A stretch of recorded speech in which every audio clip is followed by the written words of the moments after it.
I'm Sari Cohen with Awards Buzz. Um, you two are both terrific. I am 7 episodes in and I am completely obsessed with this show. Oh, Yay, thank you. So I'm trying to do this spoiler free, but I would like to know how you both developed these characters. Who are they and what are their intentions? Question, you want to start? sure. When I obviously you get a script from Dan Fogelman starring Sterling K. Brown, you have my attention immediately. And through the process, I'm used to playing characters who have a streak of naughtiness in them, or they can they've got some spicy, let's just put it that way. And I was constantly looking for that in Gabriella. Like I remember early conversations with Dan saying, so when does she kill Sinatra and then take over? Like where, and he rephrased it for me. He was like, look, we're in this very dark world. Like that's not her. She sees the inherent good in everybody. She wants to unify people. She wants to bring people together. She is the earnest do-gooder in all of this.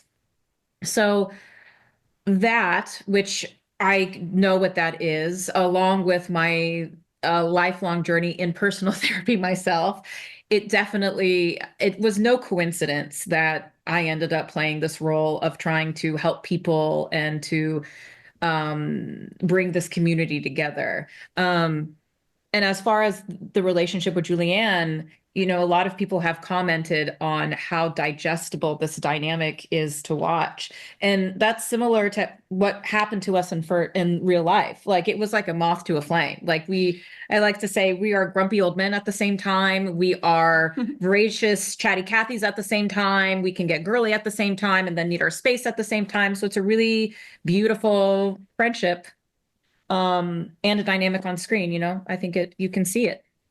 Yeah, it was really nice to already have that in place just upon our first meeting, which is kind of a miracle when that happens. You can't plan for it, you can't make it happen. It's there or it isn't. We didn't meet each other until the first day we started. Yeah, which I think was the therapy stuff.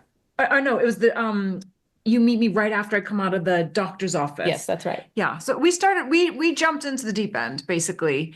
And I think Dan is just so good at creating these characters and the way he uses flashbacks to sort of allow us to know these people in a more intimate level from early on so that that informs how we view their current circumstances and how they react to them. And I think it just gives us so much more to connect to as actors to play with and as an audience to feel empathy for.